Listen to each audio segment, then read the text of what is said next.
Hello, all, and welcome to the Movie Bears podcast. I'm Brad Harris, and I am joined by my fabulous co-hosts, who I will introduce to you in just a moment. This week to talk about Dark Phoenix, the newest entry into the Fox X-Men franchise. Well, pre-Disney Fox X-Men franchise thing. We'll talk about that. It's kind of a mess. But we're also going to be dishing up some movie news this week. It's been a little while since we've done that. So excited to share some news tidbits that are going on in the film industry right now. Things we are excited about. A lot to talk about on the show. But first, let me introduce you to aforementioned co-host. Jim Pugliafco is here with us. Welcome, babe. How you doing? I'm doing great. How are you guys doing? I'm happy to be here, and welcome to the podcast, everyone. Are you guys ready? Getting there, I think. Yeah. Okay. I think we are. We ready to talk about the dark side of Sons of Stark? You mean Sansa Dark? Sons of Stark. Yeah. Will Lindis is here with us as well. Before we talk about anything, we got to say hi to Will. Will, how's it going? Hey, like a phoenix rising from the ashes, Movie Bears podcast is back. You burn your X-Men movies to the ground. I mean, maybe not. Maybe not. Well, glad to have you here, Will, for what I'm sure is going to be a fun discussion. Speaking of a phoenix rising from the ashes, I'm back this week. Was so bummed to miss last week's review of Godzilla and Rocket Man. Man, Jim, thanks so much for taking over hosting duties last week. You guys put on a great show. It was fun to kind of watch as a listener last week. But was bummed I couldn't be here. So glad to be back. Guys, thanks for carrying on in my stead. It was fun to listen back to. You guys rocked it. We're glad to have you back, of course, because now I don't have to fumble through the hosting duties. But I mean, we had some fun doing it, but you definitely missed you having it, especially for those, missed you having you here, because we know those are two big movies this summer. Both of them you liked, and we got to read your comments on the show, but it wasn't the same as having you here, obviously. Yeah, it's not just that there were two big movies of the summer, although they absolutely were. There were two big movies very specifically for Brad, and it sucks. It sucks to have to be out the week that a darling film happens to be covered. I think that's why, as much as possible, we prefer to keep our trio strong. Last week we just couldn't, and so we soldiered on. But it's really good to have the entire gang back together. This is when we're at our strongest. I agree. It's kind of like the X-Men coming together to solve a problem. Maybe that was a bad analogy to use. Actually, we'll get to that too. Wait. Is Disney buying us out? I mean, the obvious answer is yes. Disney's buying everything out. Yeah, we are gonna soon be like we're gonna there's gonna be a theme park for us. Like, we're gonna be right next to Galaxy's Edge, Movie Bears Podcast Land. It's gonna be MBPD. We now have the Country Bear Jamborees as part of our land. Probably, I would totally be good with that. I mean, I think that could work. Nothing's as fun as a Country Bear Jamboree with an entire crowd of nothing but bears all singing and screaming along. Thank you. Hashtag tidal wave. Always a good time for sure. Well, guys, we got lots to talk about. And now that my bronchitis is out of the way, I'm jazzed to jump into the discussion with you. We've got a big question mark movie to talk about, of course, that being Dark Phoenix. But before we do that, movie news is something we haven't gotten to do with in a little while. We've been doing a lot of double features. So what do you think, gentlemen? Are you ready to dish up a little bit of movie news? Yeah, we got some stuff to catch up on. There's been a few big stories floating around that we probably haven't touched on much on the show, so let's throw it around a little bit. We're going to be your intrepid reporters venturing to the front lines with the latest and greatest, or not, in movie news. Yeah, this is always a fun segment, and the topics that we have on deck for this week are especially exciting and maybe especially divisive, which, I don't know, should make for a good conversation. Mm-hmm. I agree. And we We'll see. Here we go then. Some movie news.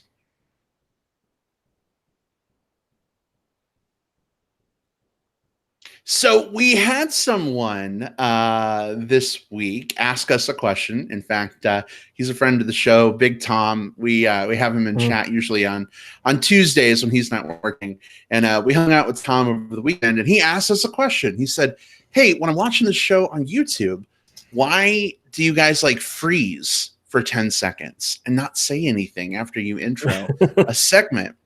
And it took me back for a second because it's like, well, that's obvious. But then I was like, oh, wait, right. It's obvious to us. You know, we know the behind the scenes stuff. So in case you're new to the show, the reason that we do that is we leave Jim a little bit of time so that when he downloads the audio from the video and produces the audio version of the show, which is what I think most people use to access the show's content, it makes his job a little bit easier. So your TVs, your monitors, they're not frozen. We're just helping Jim, you know, have an easier time of things. So we had Jim, to give up another secret. I mean, this is like, it's not quite Colonel Sanders' secret recipe secret, but it's, you know, it's one of our things on the show. It's how we make our sausage.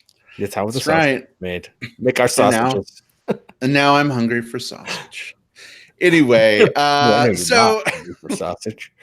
I mean, that's pretty fair too. Knowing me, knowing you. All right. So movie news. Let's go ahead now that we've let folks know why we do a little bit of a pause sometimes. It's good to get that reminder in there. Jim, let's start with you. What have you got on tap for us this week? Well, the first thing that hit me in the news this week was some news about Quentin Tarantino and the Star Trek franchise. We all know Quentin Tarantino, I would hope. You know, Pulp Fiction, Inglourious Bastards, Hateful Eight, you know, several other movies.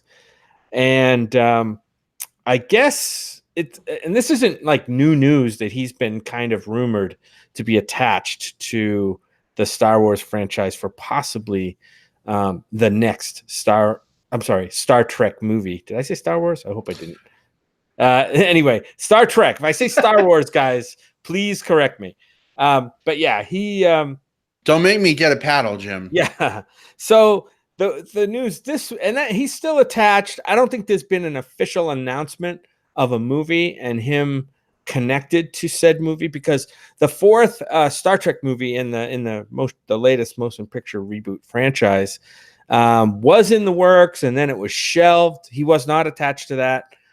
There was some the contract disputes, Chris Pine, Chris Helmsworth, and kind of the whole thing fell apart and went away and was basically shelved. So that opened the door for this rumor mill about Quentin Tarantino attached to possibly the next Star Wars movies. And he wants to make his own version of, again, I just said Star Wars and you guys didn't catch me. I was the start. It's too busy shaking my head. Here's the thing: the internet will correct you for us on this one. Of course. Yeah.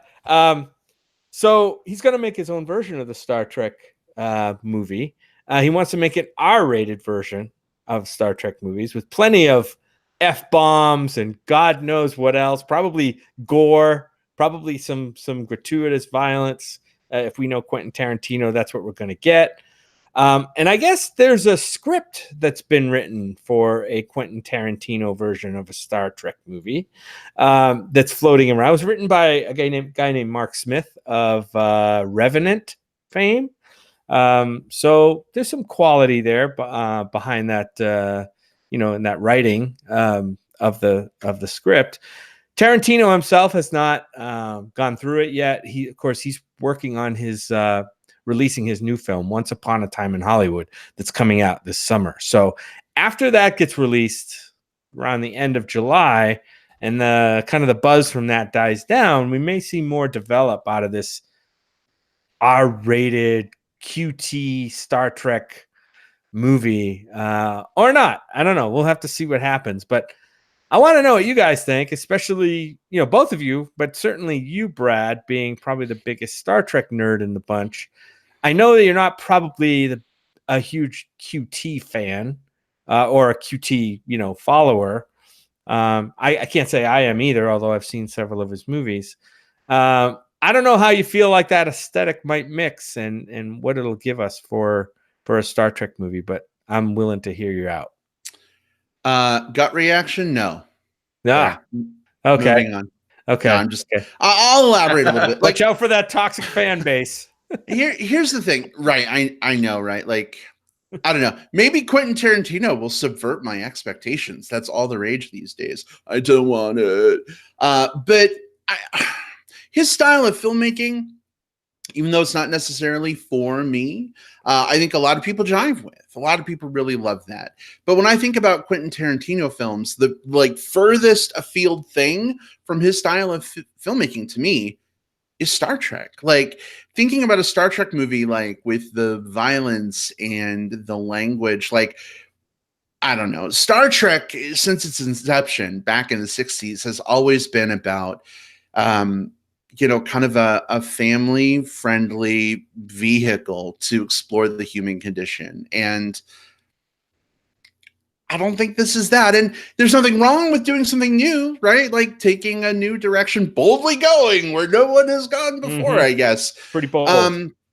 But I think that's a little, I don't know. It's a little out there for me. So it's not something I'm excited about.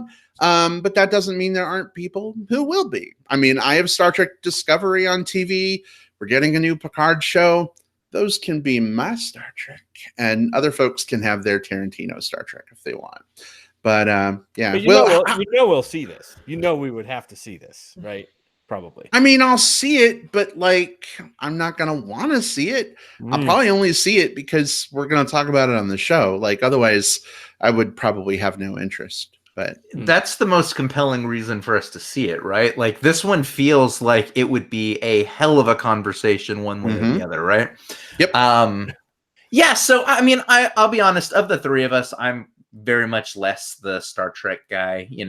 I appreciate some of it, but it's not something I go out of my way to watch. I'm only aware of the fact that they're doing some like all of the stuff that happened with Discovery just from watching you guys on social media, for example.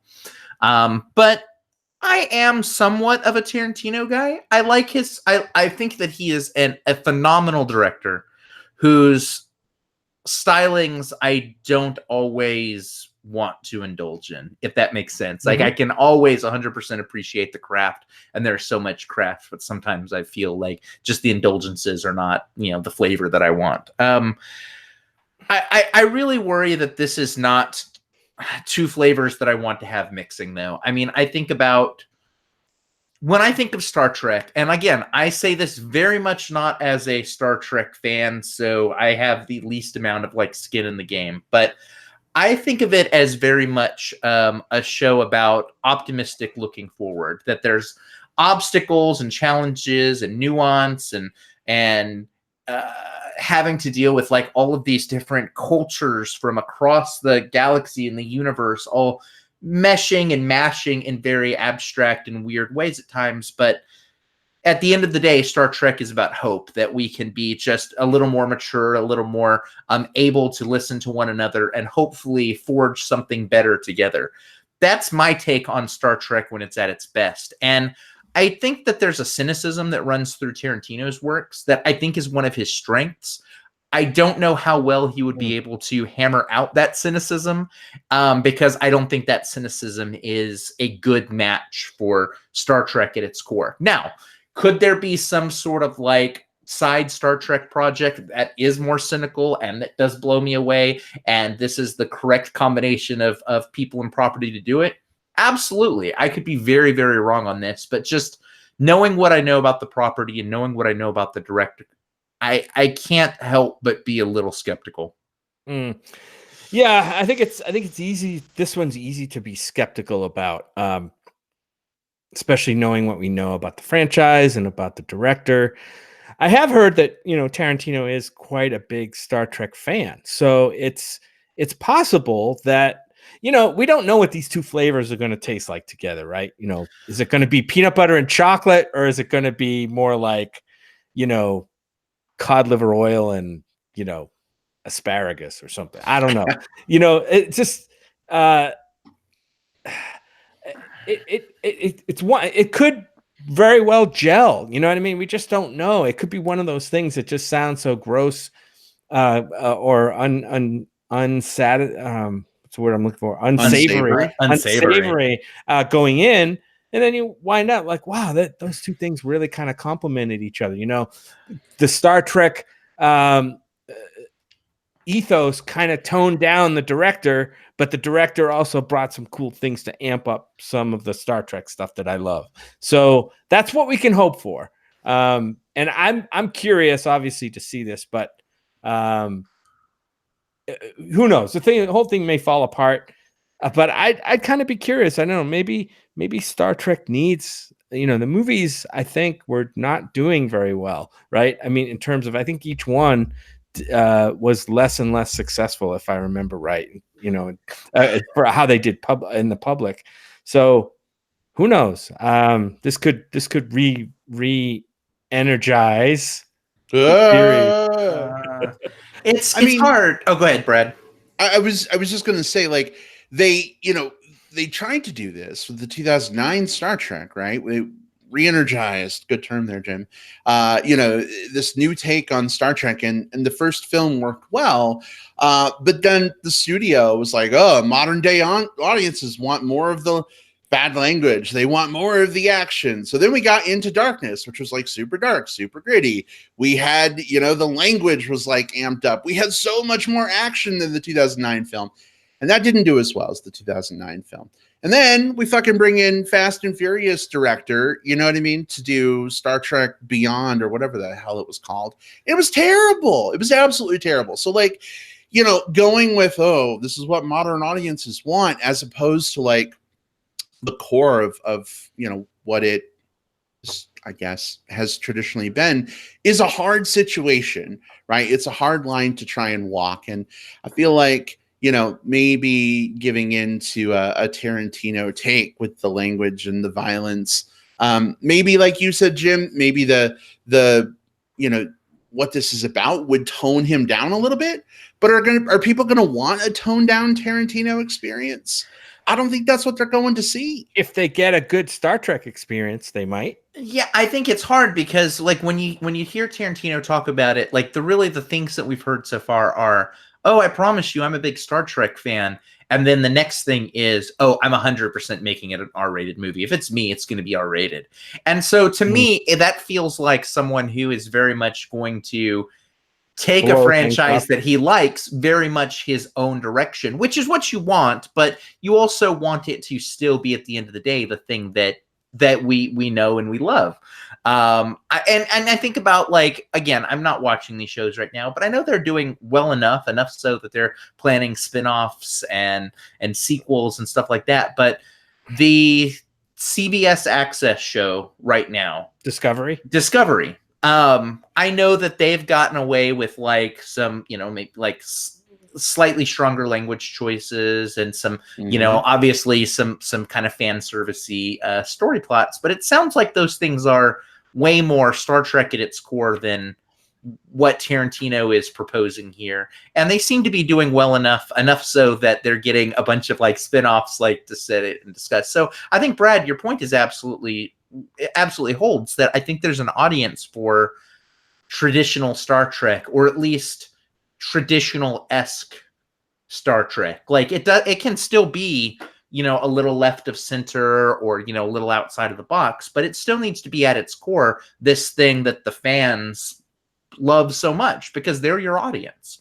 And, again, maybe Tarantino is going to surprise me, but I don't know. Just the quotes that I've been hearing from him are not what I would want to hear to make me feel good about this. So I don't know. This is I will watch it because we'll review it when it happens, but I'm not excited for this. It's almost like, what this reminds me of, Jim? What? Well, we've been watching some old Survivor seasons, and we're almost finished with Survivor Tocantins. This reminds me of Coach saying, I'm going to change the game. I'm going to completely change up how this is done. It's about honor and dragon slayers. Being warriors. Anyway. Right. Anyway, but so Will, you brought up a really good point in the new series Discovery. The season 1 of that show could have easily crossed the line into R-rated, and I think we loved season 1 of the show. It brought a whole new twist, I thought, to the Star Trek world, right? This ethos of Star Trek, and it was beyond gritty. It was like edgy, like it was really edgy, and it could have easily crossed into that R-rated world, and I probably would have loved it even more. And then in season 2, they seem to pull back more into fan servicey, Star Trek-y, to please the fan stuff, and I didn't like it as much. So if that's any kind of initial indication how an edgy R-rated Star Trek could be, then I'm who knows? It might work. Well, but here's the thing.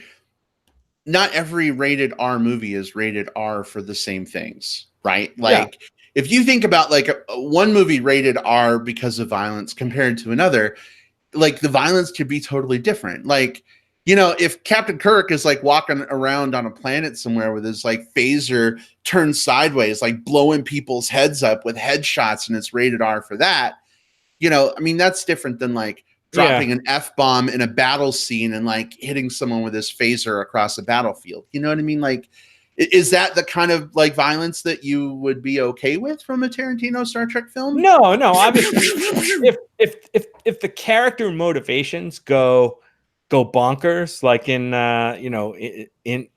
some of these Tarantino movies, then I think that's probably not the right way. That's probably not the right button to push if you're going to push buttons in Star Trek to kind of give it a new look or a new feel. But who knows? He could go there. You're right. He could do that, and because we've seen him do that in most of his movies. So we'll have to see what it brings.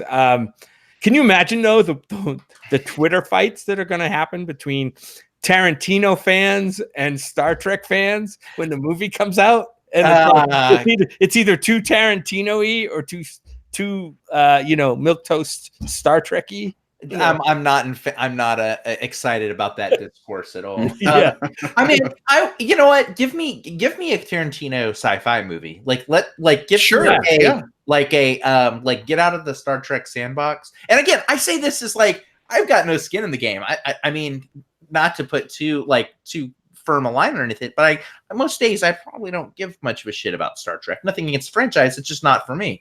But I don't see that the things that I do like about it would be really exemplified by Tarantino and vice versa. But if you give him like basically carte blanche to make like a Tarantino sci-fi film where he gets to sort of do the things that he does best without being hampered by the franchise, I think that would be way more compelling than anything that we might imagine could come out of this.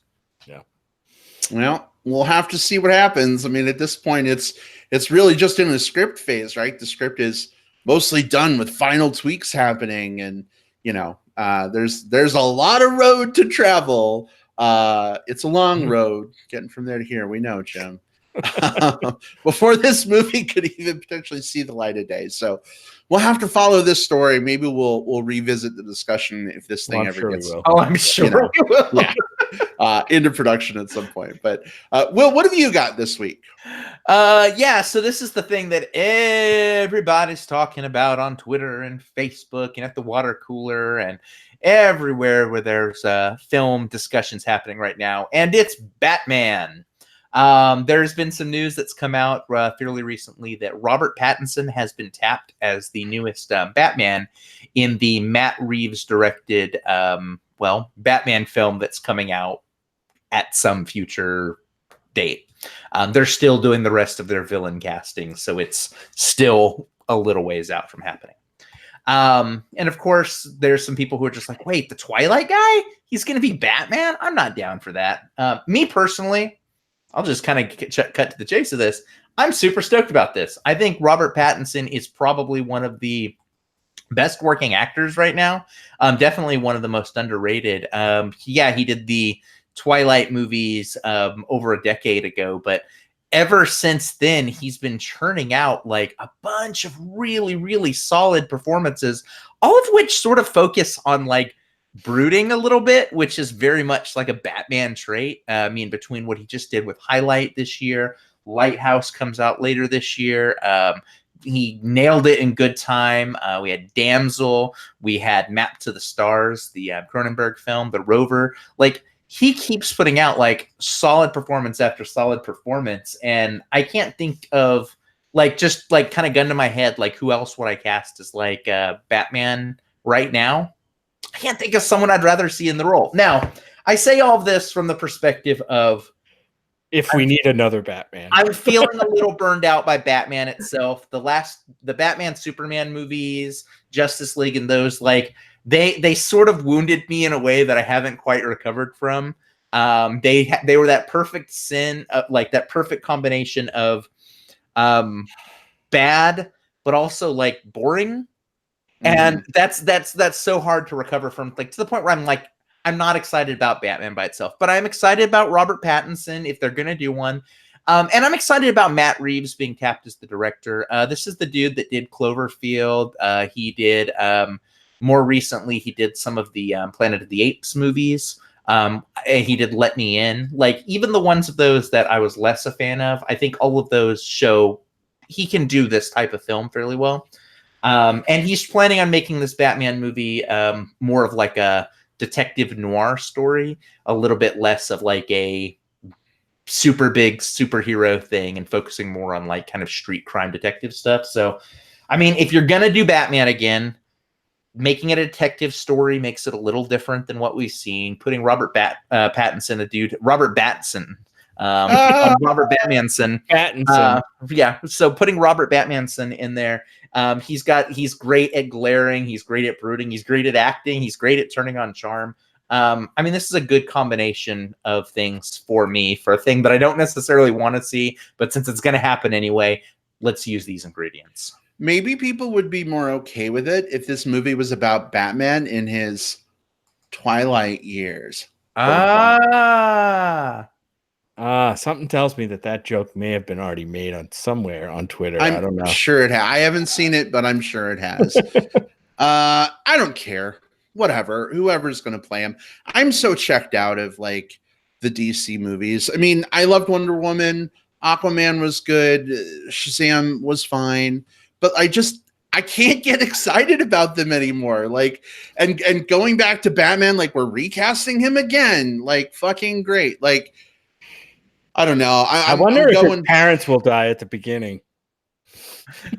Are we going to have a shot of pearls in an alleyway in slow motion with loud, thunderous gunshots? You know, it's funny. The whole like Batman origin thing has been done so much.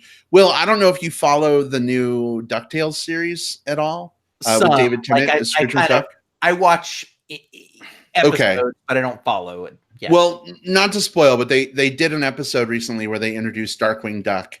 Instead of being like a real crime fighter, he's like a Batman, like a movie TV character or whatever. Love it. That sounds and if you watch one episode of the new DuckTales series, well, it should be that one. It was really good, but they fucking like riff on the redo of the Batman origin story so fucking hardcore. Like, it's hilarious. And that whole like pearl falling thing like makes it big, huge, you know. And so like all these people on Twitter at this point are like, are we really gonna have to sit through like another Batman origin story? Like, if he's gonna be just a detective and not like a big superhero thing, like, you gotta wonder, like, are they taking him back to like Batman Begins again? Year one, like something like that. Right. And like, how many fucking times do we gotta see that? How often do we gotta sit through that? And a lot of people have been liking it to like, you know, how many times Spider-Man has been recast at this point, his origin retold. So I don't know. I'll see the movie, of course, and I don't care if it's a Twilight actor. I mean, I didn't really get excited about those films, but he has put out some good stuff. I'm just not excited about Batman films in general. That's where my consternation comes from. Yeah. Yeah, I'm with both of you guys. I think, Will, I think you're right. I'm really digging Pattinson's work. since Twilight. I actually never saw the Twilight stuff, so I can't judge him on that. But the stuff that I have seen since he's been doing other things. Now, granted, these are movies that a lot of people have not seen. And I think that's why we're seeing kind of the backlash, because I think a lot of people saw the Twilight movies, but hardly anybody saw, Good Time or Damsel or, some of those movies where he's turned in really great performances and kind of, even took me back like, oh my God, this is really good stuff. So I think that's why we're seeing the backlash and why it's making news and why he's kind of getting dragged on social media mostly by people who don't know or haven't seen this stuff, and that's unfortunate. But I also agree with you, Brad. I'm not sure I care enough about Batman and another Batman movie to see anybody play in that role, especially an actor where I'm starting to kind of dig and I kind of want to see him do bigger things. Yeah, I don't know if this is the bigger thing that I want to see him do. Does that make sense? I don't know. It's bigger and badder. It's batter, Batter, batter up. It's so interesting. Oh, go ahead, Jim. Sorry. No, and that's it. I want to see more of Pattinson do great work.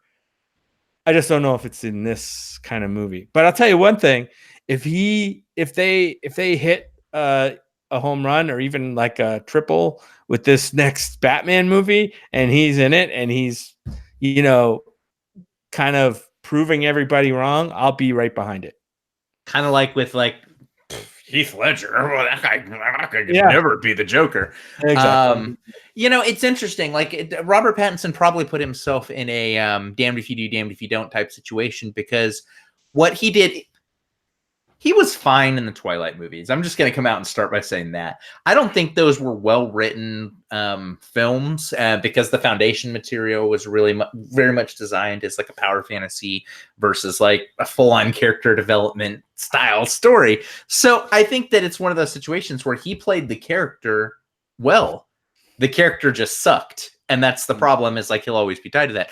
But he went away after that and said, okay, what I'm going to go do is I'm going to go cut my teeth with a bunch of great filmmakers making a bunch of great films. And what that means is instead of doing like jumping straight to the next franchise, he went over and put a bunch of work in.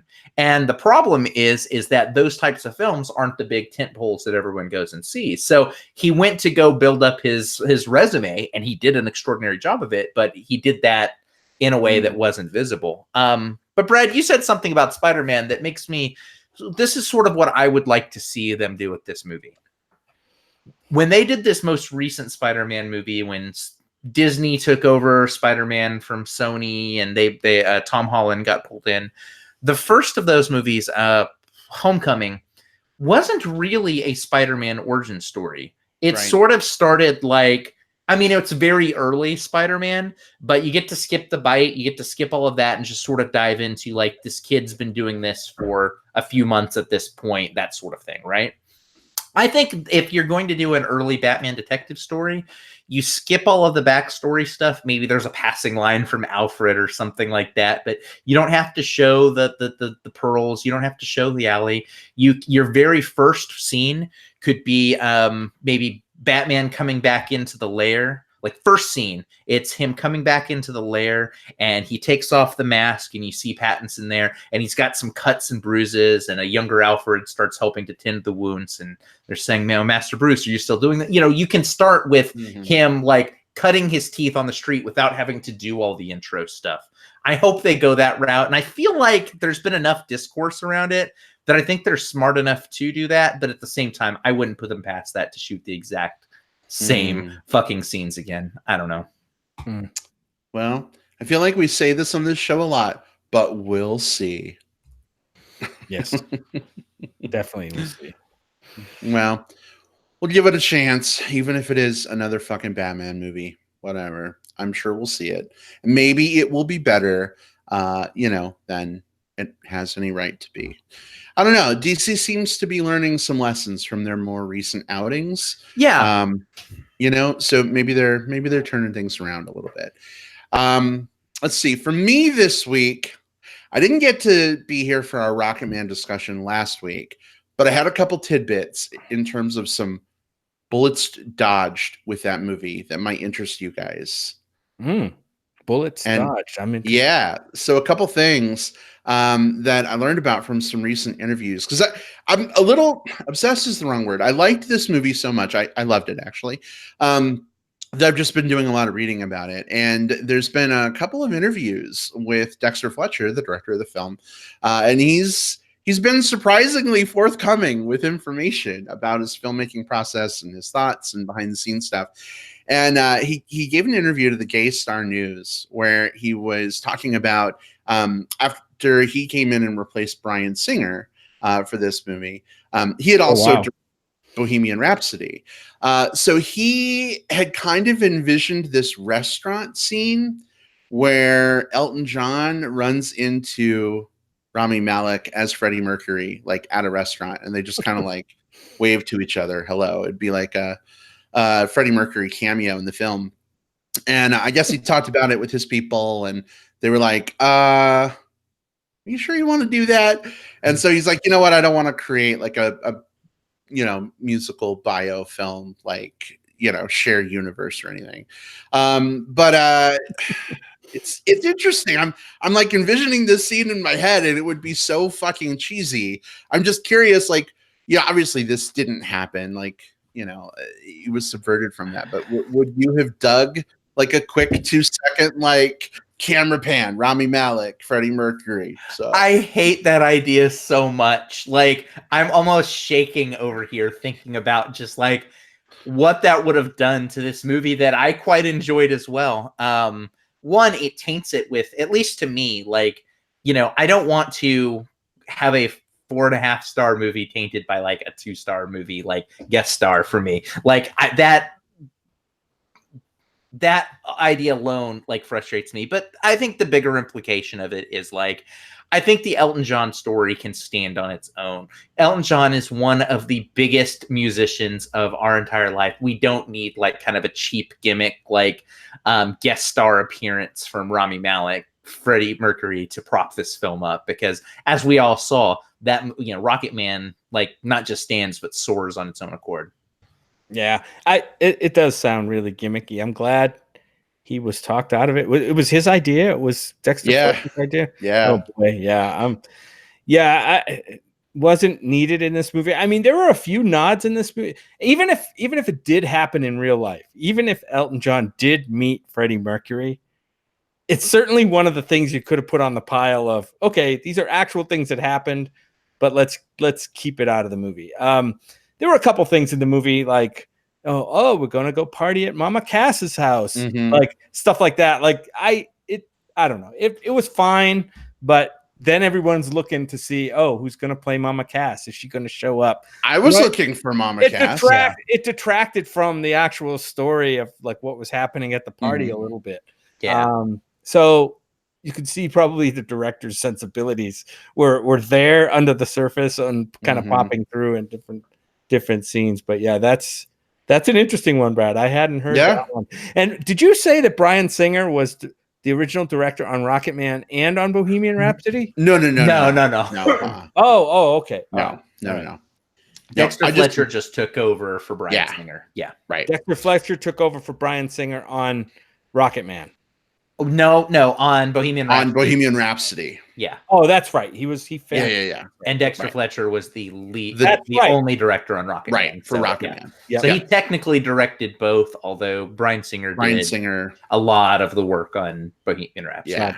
Got it. Yep. Got it. Yeah. So second dodged bullet, get ready for this. Apparently there were high-level discussions with the studio and the director around creating a PG-13 version of the film to put out in theaters after the smashing success of Bohemian Rhapsody. They were looking at how they could recut the film to try and chase some of that $800 million money. And ultimately, it was decided that the integrity of the film and its story was too paramount to pare down the gayness and the language of the film. But do you guys find it disturbing at all that like this movie could have been another PG-13 Bohemian Rhapsody? Yeah, I find it fucking disturbing. I mean, I'm trying to think of this movie as first of all, why Okay, I know why they tried to do that, but this is a movie about Elton John. Elton John is a musician who was popular, in the 70s and 80s primarily. I mean, he's still popular, of course, but his audience, I think, skews maybe a little bit older than like a PG-13 audience. I don't know if that makes any sense. It doesn't really. I don't think you're going to see that movie's going to see a lot of income from like the young adult, teeny bopper kind of set. And so when you're doing PG-13 movies, you're skewing toward a wider audience, age range in your audience or maturity level even. And this movie, I think, aimed for the right. It aimed for the right audience, and I think it hit it. I think it was as successful as one could hope or expect for a movie, an R-rated movie that's not an action movie. It's a musical and a historical musical about and a biopic as well. So no, I'm so glad they didn't go down that road. The things that were so bad about Bohemian Rhapsody were the things that were edited and removed from the story. I mean, there were other parts like there's some bad things about the filmmaking on that, but like the thing that was most egregious to me was just how offensively they handled the queer content of that movie.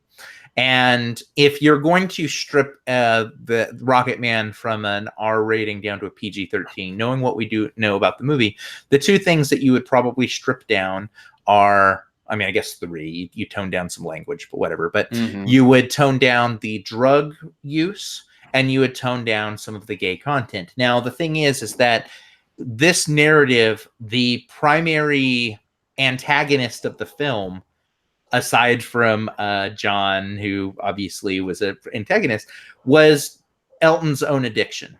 And so if you rob the story of those more gripping drug-related scenes, you take away like the narrative hook.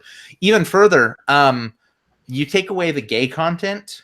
Elton John is one of the most notable things about Elton John as a performer is his sexuality, because he very much wears it on his sleeve, and rightfully so. Except when he didn't. Well, except when he didn't, but he didn't because of the time. But Elton John, as we know him right now today, I mean, this is the guy who went on Divas Live as the first, like VH1's Divas Live as the first male diva. Like this is a guy who enjoys like his own like sexuality journey. And has been a role model and a beacon for what it is to be out and gay. And you take that away, and you take away the drug use, and then what do you have left here? A jukebox musical about a guy who made some songs? Right. Like you lose the performer and you lose the story. So I'm so glad they didn't tone this one down. Yeah, I wonder, because Elton John was an executive producer on this film, and I wonder if discussions were had with Elton where this was proposed. And he was just like, I am Elton John, and people are going to know me. I would have loved to have been a fly on the wall in the room. Yes. People don't want to see Reg Dwight. They want to see Elton John. People don't want to see a sober straight man. Anyway. All right. It's called The Bitch is Back. I'm not changing the word bitch, and I am the bitch, and I am back. Nothing's changed. You're lucky I didn't call it The Cunt is Back. And I still could. All right. Hey, so we've gotten some great conversation. God, Tarantino, Star Trek, a new Batman with a Twilight star, a toned down gay drug removed Elton John. And I feel like there's still so much we could talk about with those things, guys, but we have a whole movie to discuss. How do we feel about switching gears a little bit and talking X-Men? Yeah. Are we ready? If you like the movie news stuff, come back for our movie news marathon. Yeah. Let's talk about that movie. A whole movie news show would be wondrous. I would actually love that. That would be really fun. I mean, the closest we came to that was right after Comic-Con last year, where we did the whole episode where we just talked about kind of the announcements and the trailers. Do that again. Yeah. Might think about that. All right. Well, for now, that's for another day. We're going to go ahead and move on to our discussion of Dark Phoenix. Is it X-Men Dark Phoenix? Is it Dark Phoenix X-Men? It's just Dark Phoenix. I think it's just Dark Phoenix, right? Okay. Yeah. I've seen people everywhere like calling it X-Men Dark Phoenix, and like when I looked it up, like it was just Dark Phoenix. So I'm like, I'm confused. I don't get it. Whatever. Yeah. Before we jump into the movie discussion, though, just for anybody that is listening live or through the magic of digital tape delay, we're going to do a brief spoiler-free discussion of the film. We'll kind of tell you if we think it's worth seeing in theaters or not. On this show, we are big proponents on you making up your own fucking mind. But if hearing us talk about it helps a little bit, we'd love for you to stick around for that. If you haven't seen the movie yet and you don't want to be spoiled, don't worry.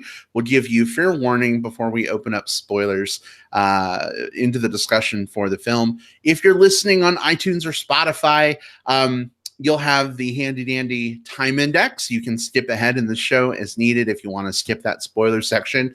But if you're listening to live, when we get to that point, you may want to step away for a little bit and come on back. Someone in the chat says Dark Phoenix.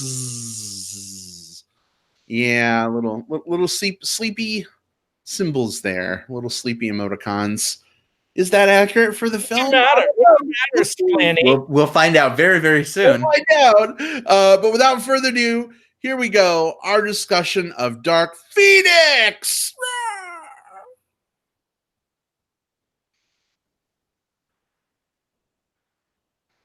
All right, I'm going to focus the camera on Will. If you're listening through audio, you're not going to be able to see it, unfortunately. But Will, you're wearing a wicked fucking t-shirt. Your camera's out of focus for some reason. Oh, there it goes. Lift it back up. That's it's out of focus again. It doesn't like your face being covered. Will, very cool shirt, my friend. I love it. Will, thank you. You're kind of our comics expert on the show, and I know you happen to be a huge Marvel and X-Men fan here. So it feels only fitting to have you introduce this movie. So if you don't mind, tell us a little bit about the film, give us some brief setup, and whether you think this is worth seeing in theaters, waiting for rental, or skipping entirely. Absolutely. So X-Men Dark Phoenix is the 873rd entry in Fox's X-Men franchise, or at least it feels as such.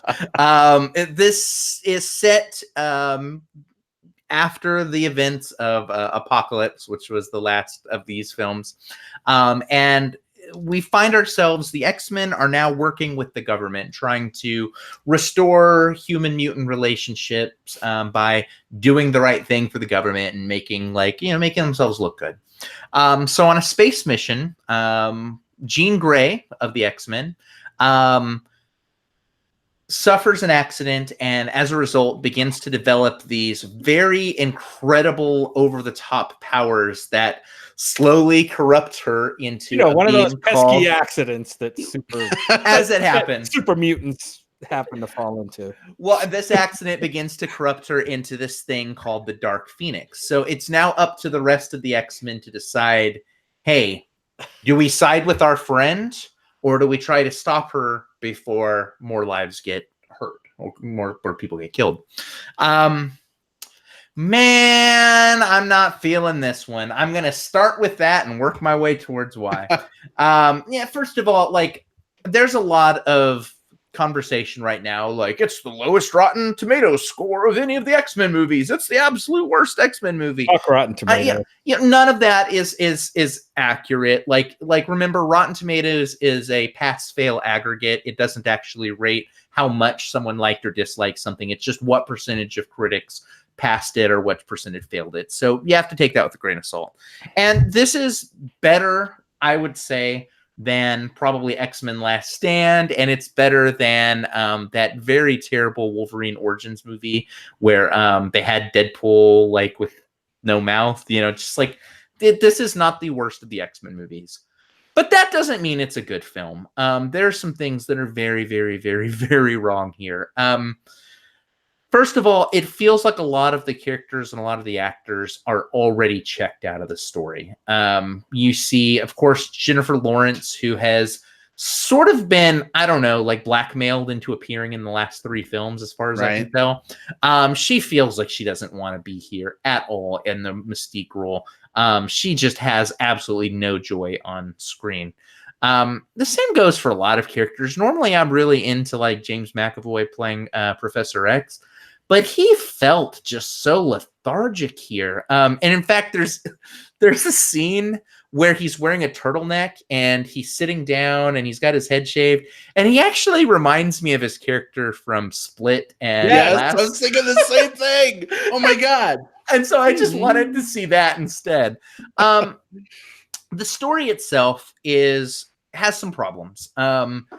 Mainly because there were some pretty dramatic rewrites. They actually changed one of the antagonists of the film entirely during reshoots because they realized that they had used the same villain that was being used in Captain Marvel as Captain Marvel was getting ready to come out. So they had to go and change the entire Jessica Chastain character and everything with that at the last minute. We'll talk about why in spoilers. There are a couple of things that I did enjoy here. A couple of things. I kind of liked what Nicholas Hoult was doing here, and the Beast role wasn't great, but there was something for me to latch onto. And also, I feel like these movies have been historically bad to the character of Cyclops, like making him this character who's, since he's an antagonist to Wolverine, he becomes this like dud of a character that doesn't pop on screen. When in the comics, he's more interesting than that. And I kind of liked what Ty Sheridan did with Cyclops here. I'm not like raving for his performance or raving for the character, but this was probably the best live action Cyclops performance that we've seen to date. And so if I'm looking for any small things to give praise to, I'm giving some praise there. Sophie Turner, man, I love Sansa. I was not feeling her as Jean Grey. She felt very stiff. She felt very reserved. She just didn't feel like very, very vibrant. So it became a lot harder for me to care for like her as a character, or, you know, the stakes of, you know, what happens to her, you know, do her friends help her? Do they take her down or whatever, when she was a little bit of a dull character to me. I don't know. This is not the worst film of all time. Get the hyperbole out of the way. But it's not a good one either. This is a hard pass for me. Or if you really want to close out the franchise, because I mean, what's next is you know, Disney doing whatever they do with them in however many years. You know, maybe go check it because of that. But otherwise, you can skip it. Oh boy. All right. Hard pass from Will. Those don't happen that often, especially in a comic book movie. But this one, oof. All right. Jim, let's go to you and see what you think. Are you in line with Will here, or what's your take? Sort of in line with Will. I maybe actually enjoyed the movie a little bit more than Will, but I enjoyed it for its like unintentional humor more than anything.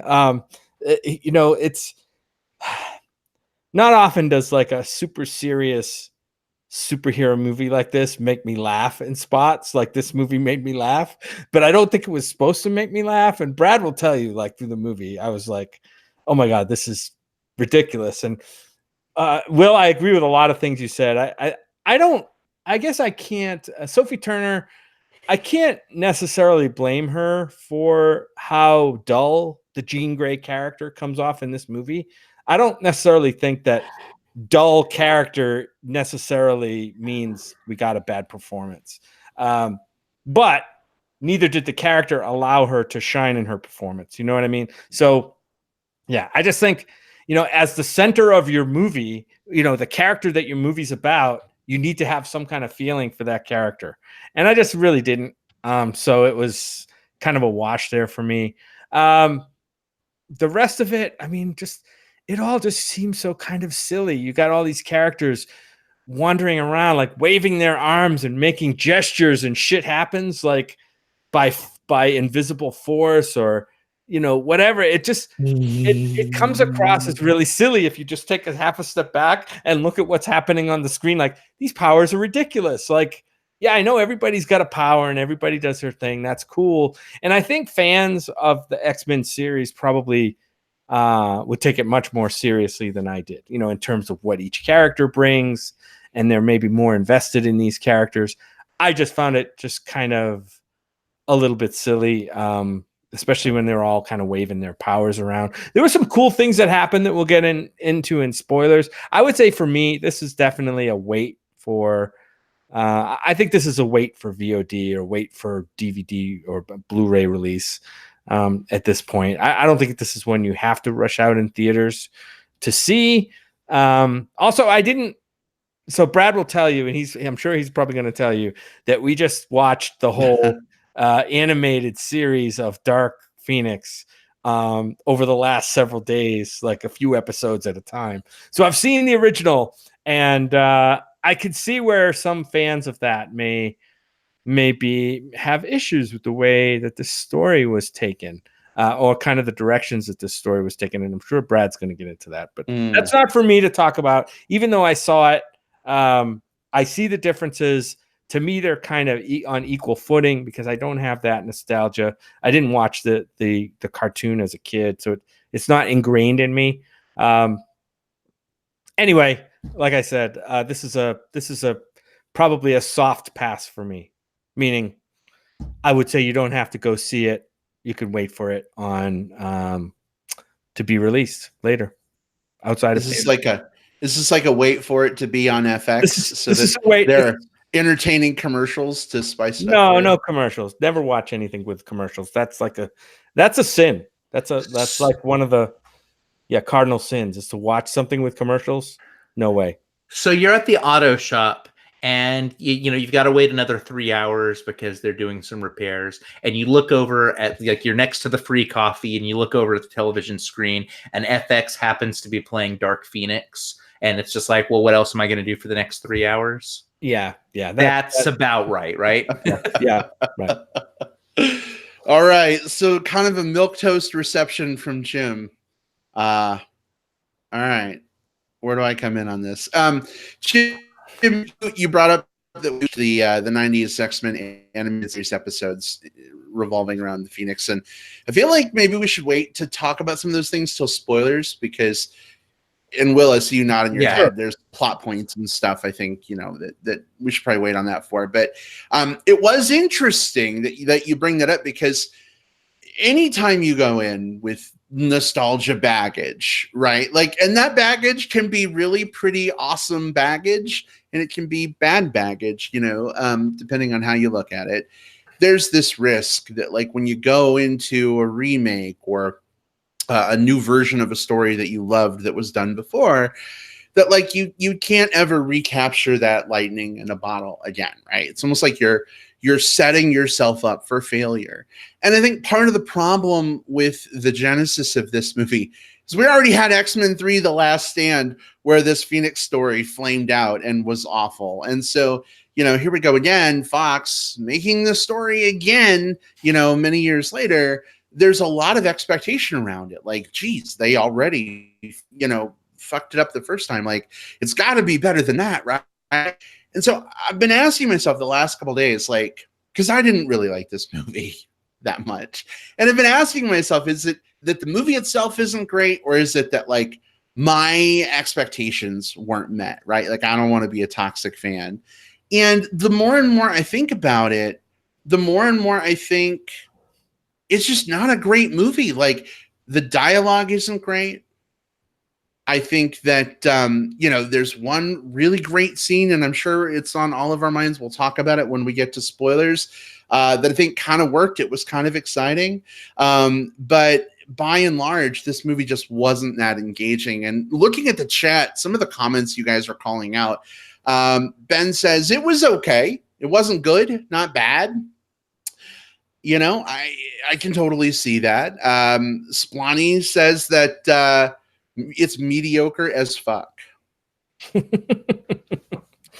I think those two comments kind of embody most of what I've been seeing online and kind of where I'm feeling it. I don't think it's the worst movie I've ever seen. I don't even think it's the worst X-Men movie I've ever seen. But I just don't think this movie was needed unless they were really going to do this story justice. And I don't feel like they did. And Will, you're absolutely right. I mean, I like Sophie Turner a lot.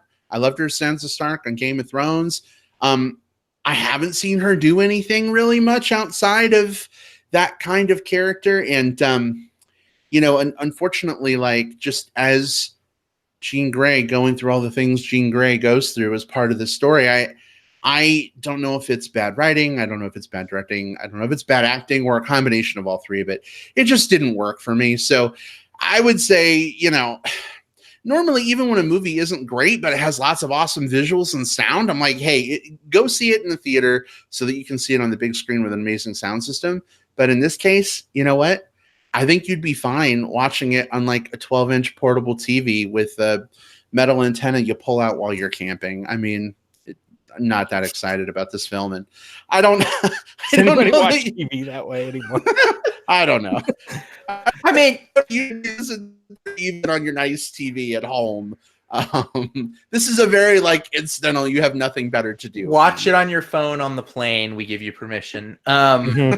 No, I mean, and you take it back to, this is I get why they keep trying to remake this story because, you mentioned the animated series. This actually goes back to two comic book arcs that ran late 70s. There was the Phoenix Saga, and then like 1980 there was the Dark Phoenix Saga.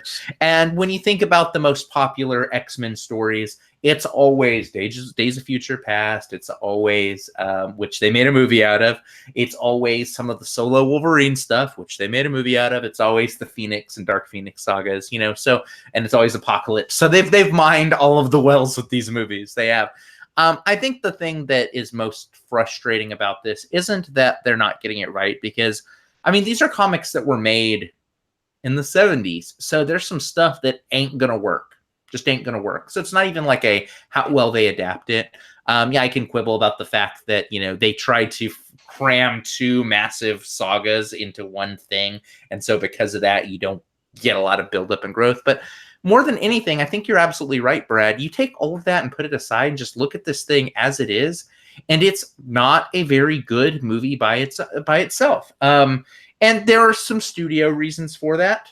The big climactic fight at the end was reshot and crammed in at the last second. The villains, like I mentioned, were retooled because of some stuff happening in Captain Marvel. There are two characters in this movie who are part of a monumental fight and who I don't remember their names because I don't know that they were mentioned on screen, but they were like kind of in an important lineup. And that just goes to show like there's something that got cut or something that got crammed in and something that got chopped together. Something was not assembled correctly with this movie outside of fandoms and expectations and whatever. As a film itself, you mentioned the power stuff, Jim. Like, I feel like we just watched like Shazam, where he's walking and just going like Shazam, Shazam, and making like lightning bolts appear, which is silly as fuck, but was fun and worked so well. We watched the finale of Avengers Endgame, where there's just everything being thrown, and that's epic and feels really good. And there's some cool power stuff in this, and there's some really, really cool power stuff in here. And I don't want to say everything is bad here, but there's also some stuff that was hokey and didn't deliver. And in 2019, when superhero movie after superhero movie can at least get the power stuff right, for them to not even be able to clear that bar feels like a problem. Yeah. And I want to give a shout out to a character and an actor throughout this series of movies that I thought has done a good. Michael Fassbender, I thought, has been consistently good in these movies, good to great. His character in this movie didn't get, I mean, he got some things to do. I just wanted more. I always wanted more Magneto. And he did have some cool stuff to do at the end. But there's some character motivation stuff that they do with him kind of at the beginning, which is kind of baffling. Like, I love you. Oh, now I hate you kind of stuff. So and we'll talk about that more in spoiler when we're ready. So we have a question in the chats. Swanee says, in reference to the unnamed characters, Jim, I think you and Will were both mentioning the dreadlocks dude and that one chick. Jim, so Jim turns to me in the theater. He's like, Brad, I'm going to call that guy Deadlocks. And I'm like, that's the best name for him ever. But I'm like, he's got to have an actual name. What is his actual name? I was listening for his actual name. It may have been Blink and I missed it, but I didn't hear it. So he's Deadlocks from now on. Deadlock. Yeah. His power is his hair, right? His power was his power is his dreadlock. He could whip his hair back and forth. Yeah, awesome. Right. And one of the characters was so yeah, it's the dreadlock guy, and then the girl that she went by the name Celine, who she's a reference to a character who's a bigger part of the X-Men lore. But it's one of those things where she was just shoved in for, like, I guess Easter egg stuff. But if people have to go kind of actively searching for who she is, like, then that's a bad Easter egg, right? Like a good Easter egg, like someone who literally has a phoenix tattooed on his leg because Phoenix is one of his favorite characters, should be able to recognize who the Easter egg characters are. Agreed. Well, guys, how do we feel about just jumping into a brief spoiler section? I don't know how much we really have to talk about, but I feel like we need to. Are we ready? Yeah. Yes. All right. Spoilers for Dark Phoenix are incoming. If you don't want to be spoiled on the plot of this movie, now's your chance. Step away if you're listening live. If you want to come back at the end, feel free. Or skip ahead using the time index if you're listening on digital tape delay. But spoilers are officially happening. So I have a question because I'm really confused about the last movie and this movie. Yes. In the Apocalypse movie, if I remember correctly, doesn't Professor X tell Jean to let go, let yourself lose control or whatever when she's let fighting? Let it go. Yeah, let it go. And she Phoenix out at the end. Like, you see the Firebird flaming around her. She's melting him basically with her Phoenix power, right? Doesn't that happen? It's almost like they were originally writing it like they did in Last Stand. So Last Stand, Phoenix she's always had this thing suppressed inside her, and then it comes out of her one day because just reasons. Mm-hmm. So it's like they were going the exact same direction in Apocalypse. She's always had this in her, and now she's letting it out. And I think enough people have been sort of saying wait a minute. Last Stand sucked. Can you please not remake that? That when they got ready to do Dark Phoenix. Also, there were a lot of people that were upset about there not being space stuff in Last Stand. Because that's a big part of the Dark Phoenix. That's a huge part of it. So they decided to cram some of that in as well and sort of renege what they did at the end of Apocalypse. So you're absolutely right, Brad. So this is a retcon then? I think this is a retcon-ish type thing. I think if they had their druthers, they would have not used... They would have probably done Apocalypse the exact same thing, shown us that she has this power that she needs to tap into, but they probably wouldn't have used the Phoenix flame behind her because it's clearly established in this movie that she gets that from, in space. Because they go into space.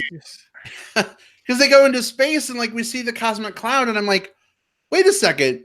No. She already has the Phoenix power in her. I wanted to know how, that, I guess, it doesn't make sense, but it makes sense, I guess, if it's a retcon. Yeah, they definitely retconned it. Either that or they were just kind of maybe just giving a little a strong foreshadowing kind of thing, and it wasn't really happening. I don't know.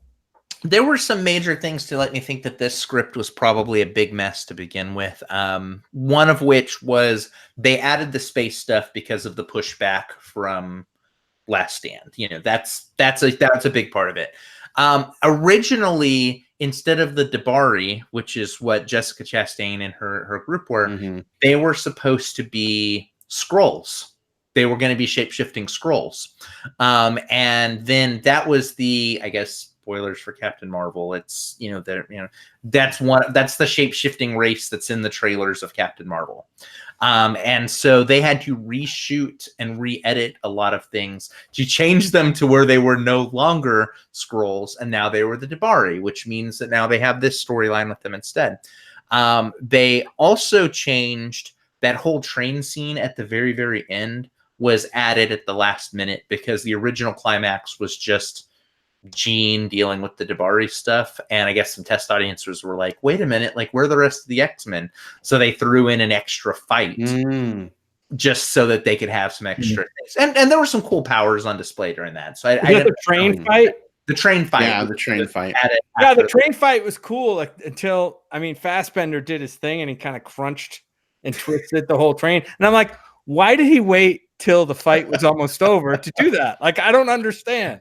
Like, he could. It's so much cooler to beginning. It's so much cooler to throw things one at a time, Jim. Oh, yeah, it is. It is, I guess. Yeah. So, yeah, go ahead, Will. And I was gonna say, and that was my problem with the movie. Like, I like none of the literally the only things that it has in common with like the comics are Jean Grey gets this thing in space. She starts to go a little bonkers because of it, and the X-Men have to put her down. Like, the core elements are still there, but like all the scenes are different, and I'm okay with that. Like the comics are built on, at that point, 120 something issues of lore. And so you don't have that in the movie franchise. You only have a few films of stuff to build on, and you don't have any space shit. You don't have any like intergalactic empires doing stuff. And it would have been silly for them to have tried to include all that here at the last minute. So I'm fine with them making changes. My problem is that they felt like sort of directionless changes. Like everything was just sort of thrown in to get it there. And it sucks because it almost feels like who's this movie made for, right? Like with this being the sunset film of Fox's X-Men franchise outside of the New Mutants, with it not performing very well, with there being a bunch of reshoots, a lot of the actors just sort of kind of bagging on it already. I've been seeing some of that stuff happening already, like people have been checking out. It almost feels like the people making it weren't excited to do it. The people watching it weren't excited to go see it. The audiences certainly haven't been showing up. It's like, this is the most bizarre movie that just sort of got made by the machine without anyone really like clamoring for it. And it's so bizarre that it went off the press that way. You know, it's interesting, Will. You mentioned like being fine with changes being made. I struggle with that line sometimes because I'm like, the original story was so great. Well, the original 2 stories, right? It was 2 different arcs. But then, like Jim mentioned, we went back and we watched like the 90s X-Men series. And like, you know, I think in my memory, I pare it down a little bit. Like my memory threw some of the extraneous stuff that happens, not directly Phoenix related, sort of out. So as we're watching, you know, like, the Starjammers are showing up, and Cyclops has a secret father who's really who's the rock band that showed up? The cool rock band. the Starjammers. They had a name. I forget what it was. Corsair, but like the Starjammers. Yeah, Corsair and the Starjammers. Of course, you've got you've got Lilandra and you've got the Shi'ar Empire and all that stuff. And you're absolutely right. With one movie and no setup in previous films, I think it would be really difficult to even include those things and have the movie be any kind of logical, sensible thing.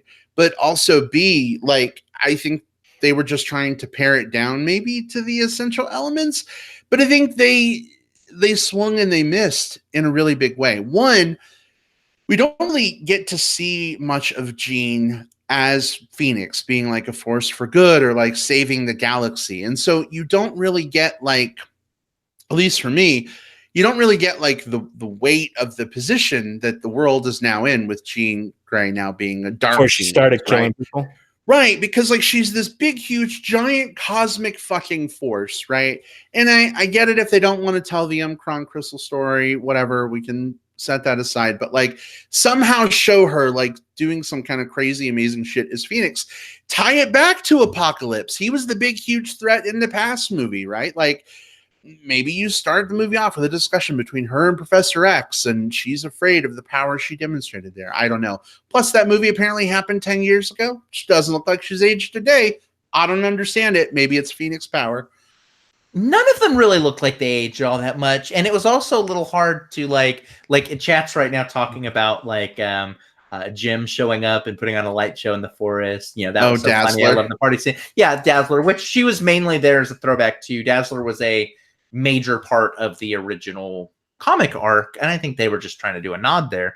That party scene was weird for me though, because of exactly the point you just mentioned, Brett. I had a hard time like nailing down how old like the Nightcrawler, Jean Grey, Cyclops characters were, because we're supposed to be in the 90s at this point. It's like 10-ish years since the last one.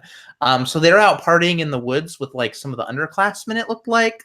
So it's like, is this the equivalent of like, you know, like the cool teachers drinking beer in the woods with the, because they're like, they're adults at this point, right? And also Nicholas Hoult.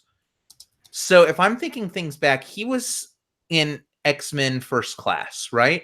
Which was set in the mid 60s. Right. So this movie is, and he was probably at least 20 years old in that, right? Yep. And so this movie, we could say, is probably about 30 years after that. So he should be mid-50s. He's in his like mid-50s, right? And I didn't get the vibe that he or Mystique were like in their 50s. And maybe you can say like, oh, his mutation and the image inducer and she's a shapeshifter and all that. Cool. I can buy all of that. But I don't know. I just didn't get like the whole experiment of what they were doing with these new movies was everyone was going to be a decade later. The 60s for First Class, Days of Future Past in the 70s, Apocalypse in the 80s, this one in the 90s. But I never really felt like the characters aged or grew or matured. And I think that's where this film could have, like this film franchise could have really differentiated itself from like all of the other things. If you're going to do time jumps, let the characters age, mature, change, you know? Like it really does feel like Apocalypse happened like 2 months ago, as opposed to 10 years ago. And that feels like such a missed opportunity. Yeah, the timeline feels really wonky. But by the time this movie rolls around, these students feel like they're like, it's almost like they're being what's the word for it? They're in detention. You know what I mean? Like, you know, they probably should have graduated a long time ago, but they just can't escape Professor X. But this wasn't good. Yeah, but they changed the name of the school. It's now Jean Grey University or whatever. That was weird. JGU. That's a throwback to like that happened, like, you know, when we're talking Easter egg stuff, like the comics sort of post Jean Grey's like 18th death, sort of in the early aughts. They renamed the school the Jean Grey School, and it's did they? Okay. So that was like when we're talking Easter eggy things that were thrown in. Okay. That one worked. I'm like, that's crap. The guy serves all these years, does all these cool things. He retires nicely, and they fucking take his name off the school. That was well. Weird. To be fair, he was like showboating and using the X-Men as his own like personal. Like, look how awesome I am. You know, they had a legitimate beef with him, and I actually kind of dug Mystique like taking Charles to task for that. That was kind of telling. But his primary motives were still, I thought, his primary motives were still valid to me. Even though, on the side, he probably should have toned down his showboating a little bit. I don't think his motives were bad. A better movie could have made that more compelling, because I think at its core, like when I look at it on paper, Charles is so in love with the idea of the dream that he's willing to put people at risk for it. And that's causing some rifts with the people on the front line who are being put at risk and who are putting their trust in Charles. That's that's cool stuff, right? Like, you know, leadership, field leadership versus executive leadership, the lives of our people versus like the bigger picture. That's all really cool stuff. I don't think it like they didn't really nail it here. Like some of the stuff was fine. I think Mystique's, again, stuff on paper kind of pushing back against Charles was really good, but it also didn't help that Jennifer Lawrence, again, just felt so bored in this movie that even when she's pushing back against Charles, you could almost see her like looking over his shoulder just to kind of keep an eye on the clock. Like, you know, just like, you know, it's exactly 3:00. Deuces, I'm out of here. But at least her character got to die early in the film, so she didn't have to like do, you know, a whole lot for a prolonged period of time, right? Like she got her pseudo emotional scene, and then she got to, you know, do peace out or whatever. But yeah, we're talking about the Mystique death in the movie, and I told Brad, I'm like, must have dozed off during that action scene, because I woke up and they're talking about, Jean has the blood, you know what I mean, on her, and she's like, "Oh my god, she killed Mystique." I totally fucking missed it. Yeah, you must have. And that's the biggest plot point driving the whole movie. That was Jennifer Lawrence's favorite scene of the movie. Yeah, exactly. She's like, she couldn't get the writers to put that in soon enough in the movie. She still had to show up. It was obvious. Yeah. And at its core, it again, like that scene makes sense. What the big turning point in the comics and I think in the animated series as well, it's been a long time since I've watched that, when the Phoenix takes her over and she's this big cosmic entity, she goes off and she fucks an entire planet up. Like, and now everyone has to like deal with like this thing that she did, but it's very distant. But here we've got a story like her big crime is something much more personal. Like, you killed someone close to us. Right. And it's interesting to think about this because they even changed the story in the cartoon from the comic. In the comic, she fucking goes off and destroys an inhabited planet. She kills 9 billion people as Dark Phoenix. Yep. To like soak up the energy of the planet.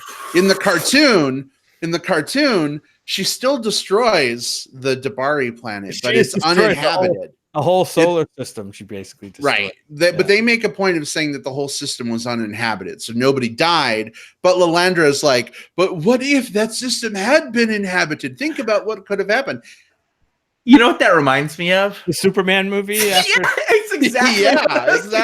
After they got in trouble for fucking killing people? So, like, here's the thing, and this is what I was talking about earlier. Like, it completely takes the stakes out of the Dark Phoenix character because you have this entity that can fucking destroy planets and solar systems. She's this galactic force. And, like, they basically reduced her down to, like, their big beef with her is because she killed Mystique. Right. You know what I mean? Like, big fucking whoop. Okay, Mystique's dead. Boo-hoo. Let's cry about it. But, like, I don't know. That really gulls me. And I feel like if you're gonna make this story, then make this fucking story. You don't have to do the whole Shi'ar Empire. You don't have to do, the Starjammers and all that extraneous bullshit. No, fight it, Cassidy Keep, whatever.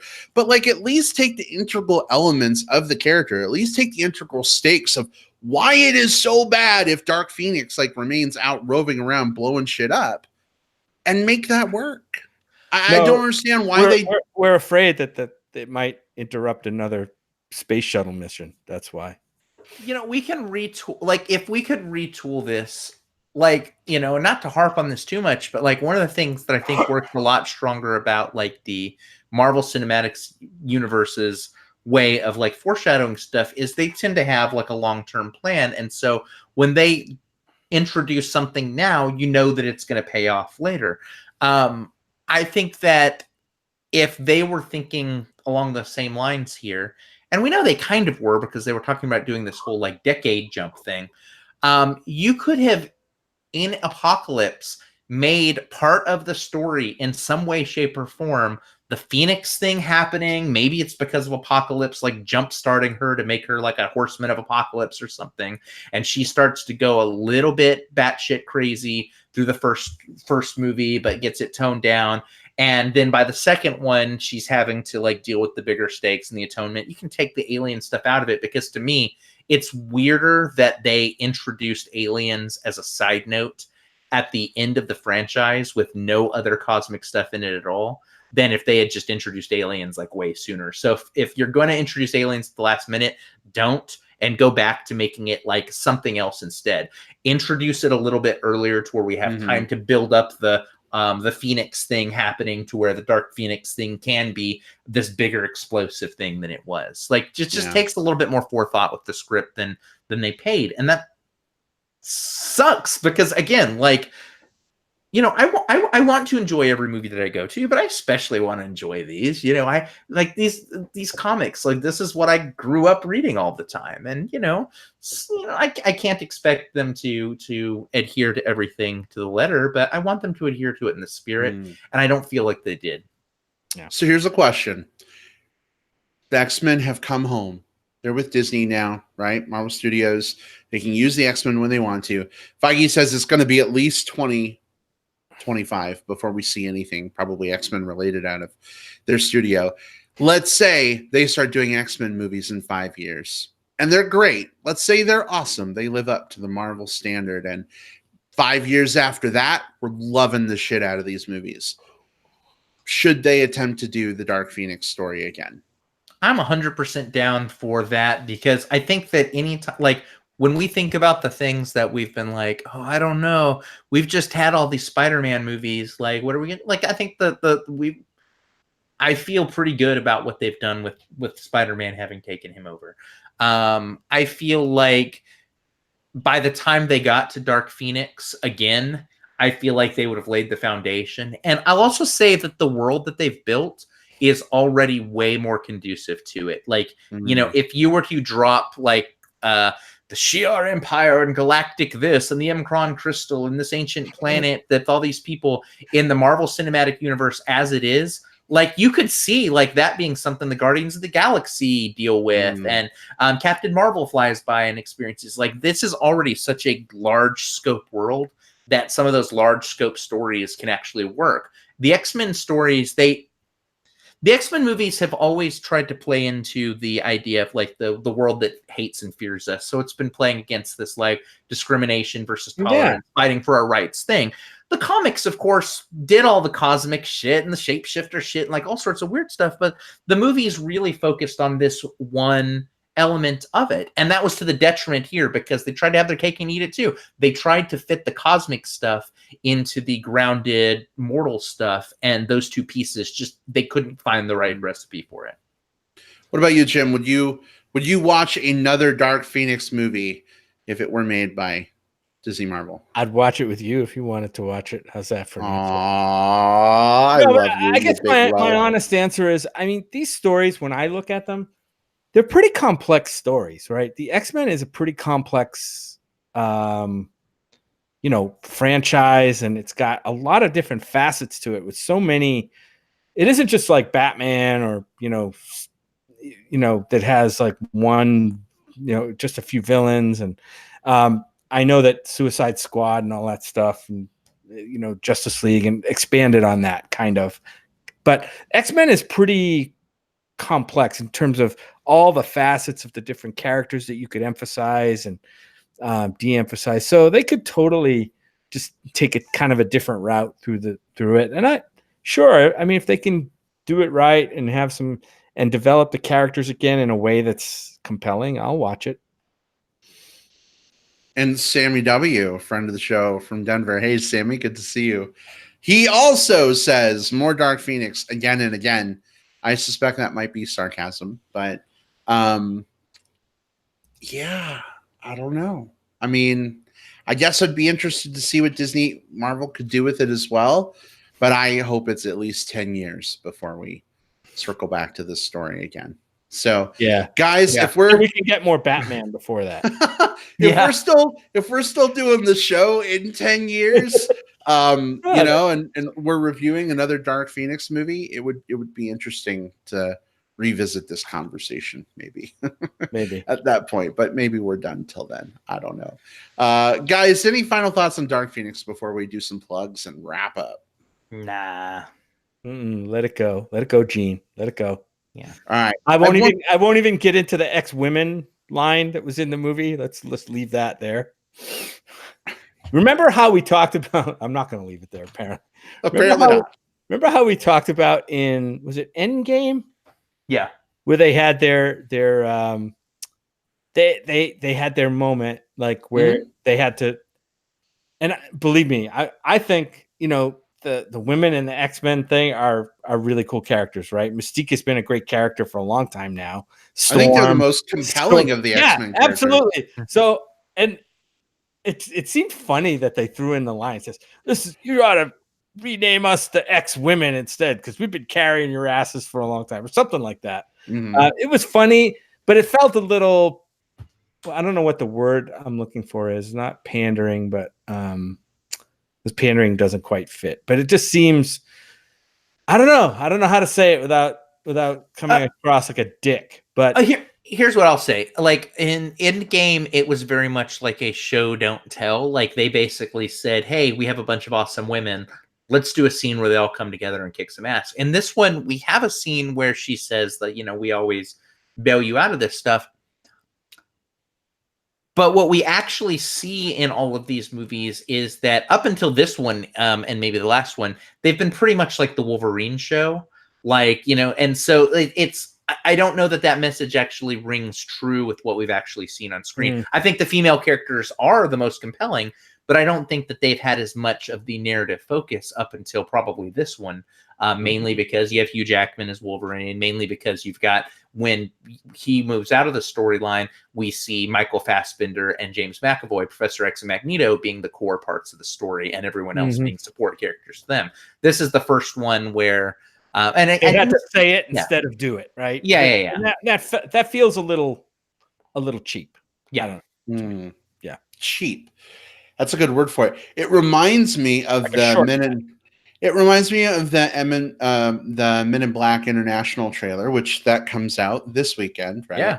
Yeah. Where in the trailer, Chris Hemsworth is like, "We're the Men in Black," and then he turns back to the female character and he's like, "And the women in black," and then the little alien dude is like, "Perfectly done." It felt exactly like the little Jar Jar character. Yeah, whatever. Speaking of movies we have to see for the show. Anyway, or maybe not. Maybe not, right. actually. Yeah. Maybe not. All right. We're going to go ahead and move into some very quick plugs because I know it's late already. And I don't know. We just had so much fun talking about movie news. It happens. But some quick plugs. So for me, we talked about Captain Marvel almost as much as we talked about Dark Phoenix. Captain Marvel came out on Blu-ray this week. If you haven't seen Captain Marvel yet, Brie Larson does a fantastic job in this film. I actually know several people who have yet to see Captain Marvel, including some of our best friends. And I don't understand why, because it's really good. So if you haven't caught up with Captain Marvel yet, now's your chance. It's on streaming platforms. You can get it from Redbox. I'm not officially endorsing Redbox, but I mean, it's $2 on Redbox. Definitely go out, grab this movie, check it out, see if you like it. I guarantee you it's a better experience than Dark Phoenix will ever be. That's my plug. Will, what have you got this week? Gosh, so I'm in sort of screener mode right now. So a lot of the things I've been seeing I can't talk about. So, and the things that I've been watching that aren't are a little bit dated. So forgive me for plugging something that's been out for a little bit. But I finally got a chance to watch and catch up with Umbrella Academy on Netflix. Which is it's based off of a comic book written by Gerard Way from My Chemical Romance, and it's about this group of 7 kids who were all born on the exact same day, who each developed these powers and are all raised in this by this father figure, this kind of stern father figure, and now it's several years later, and they're all coming back because of a tragedy that happens and things happen, and it's a ton of fun. It's a very interesting, very creative story. There's some really touching and very interesting scenes. Ellen Page is in it, and she's absolutely wonderful in it. And it's a quick, I want to say it's 8 or 9 episodes. It's not very long, so you can burn through it really quick. It's superhero story, but it's not, but also it's more of a kind of a family kind of mystery type story as well. So Umbrella Academy, I dug it. Awesome. Rock on. Awesome. All right. Excellent. And Jim, what have you got this week? Mine's also on Netflix. I watched a music documentary, another one. I know I plugged one last week, Satan and Adam, which I really loved. There's another one on Netflix called The Lion's Share, and this is part of a remastered series that Netflix has been putting out. I think they have 5 or 6 of these out now, and they're kind of tangential stories related to music and famous musicians. This one is about called The Lion's Share. It's about a South African journalist who searches for the original writers of the legendary song "The Lion Sleeps Tonight." You've all heard that one, right? All right. Anyway, so featured in The Lion King, the Lion King animated from Disney, and probably going to be in the new one as well.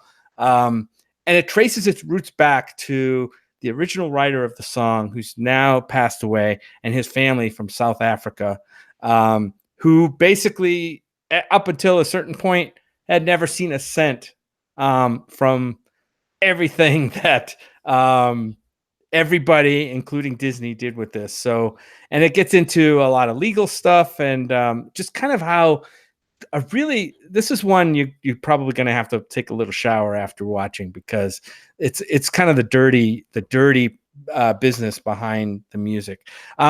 But just this one's called The Lion's Share. There's been a couple of other ones. There's one about Robert Johnson. Brad, you and I think watched some of that. Devil at the Crossroads. There's one about Sam Cooke. There was a great one about Johnny Cash called Tricky Dick and the Man in Black.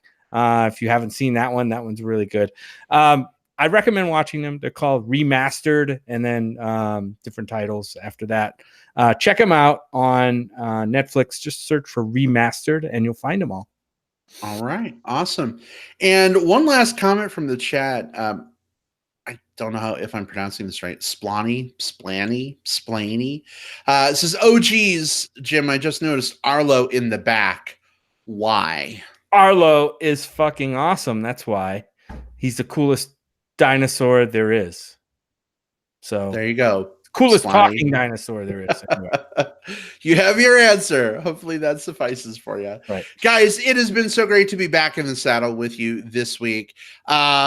However, next week, we will not be doing a show next week, unfortunately. Jim is traveling for work out of the country. Will is traveling for fun and for work. And I'll be here, but it's going to be a fucking insane week. So we just decided to kind of give ourselves a bye week next week. And we'll be back with you in 2 weeks. There's a lot of stuff coming out between now and then, so we'll figure out what the hell we're going to do. But in the meantime, I just want to give a quick shout out to those of you who are in the live chat with us tonight. Great hanging out with you. To those of you who are listening on digital tape delay, we know you can't always be here live, but it makes our hearts sing that you include us in your daily commutes, when you're on the exercise bike, at the gym, taking a walk, taking a poop on the toilet, wherever you listen to us. I suppose it doesn't really matter, but we appreciate your support of the show, and we're glad that you tune in week after week.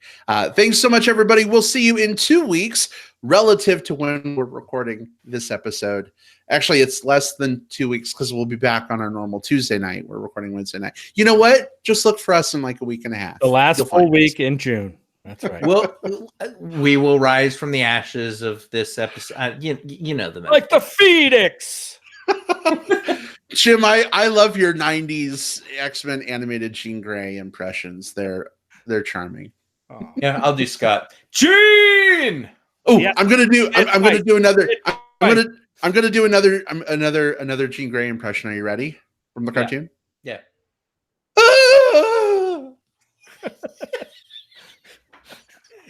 Yeah. Oh God. I love that cartoon, but holy shit, like every 5 seconds she was doing that. Jean's job was to like wilt, which sucks because she's a better character than that. Jean was not at least when she was. Well, I mean, come on. She's dealing with this fucking. It's worse than any stomach flu you could ever have. Like she's dealing with this fucking giant flaming bird creature that takes over her body, and she's dealing with schizophrenia. It sucks. Fair. Yeah. Anyway, all right. We're punchy. That means it's time to finish up. Right. We'll see you all next time. Take care, everyone. Goodbye. Bye. Bye-bye.